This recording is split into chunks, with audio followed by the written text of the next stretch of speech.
కొంతమంది కొన్ని జంతువులు మరుగుతున్నాయి. కేసీఆర్ గారు వచ్చి బయటికి వచ్చి ఒక్కసారి ప్రెస్ ముంగట కనవడంగానే కొంతమందికి ఆగమాగం అవుతుంది, అజీర్తి అవుతుంది, కడుపులో మరుగుతున్నారు.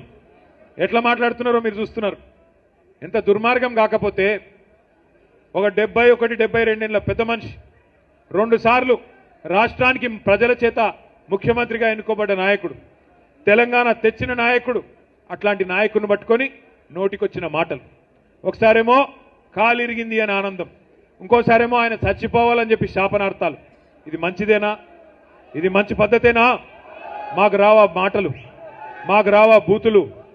రేవంత్ రెడ్డి నీకు నేను చెప్తున్నా, నీకు ఒకటే భాష వచ్చురా నాయన, నాకు 3 భాషలు వచ్చు. నువ్వు ఒకటే భాషలో బూతులు తిడతావు. నేను అనుకుంటే గట్టిగా అనుకుంటే 3 భాషలలో తిడతా, హిందీలో, ఇంగ్లీష్లో, తెలుగులో తిడతా. నీకు ఒకటే వచ్చు. నేను పక్కా ఉర్దూలో కూడా తిడతా. ఇక మా అక్క వాళ్ళను మా అన్న వాళ్ళని అడిగి కొన్ని రోజుల గోర్మాటి భాష కూడా నేర్చుకుని అందులో కూడా తిడతా.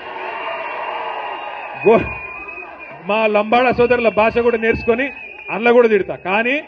కానీ ఇప్పుడు నువ్వు కూర్చున్న పదవి దానికి గౌరవం ఇచ్చి మాట్లాడతలేవు. ఎందుకంటే మాకు నీకంటే ఎక్కువ వచ్చు భాష, నీకంటే ఎక్కువ తిట్లొచ్చు. కానీ మా అమ్మ నాయన నన్ను సంస్కారంతో పెంచారు. నిన్ను ఎట్లా పెంచారో నాకు ఎరకలేదు.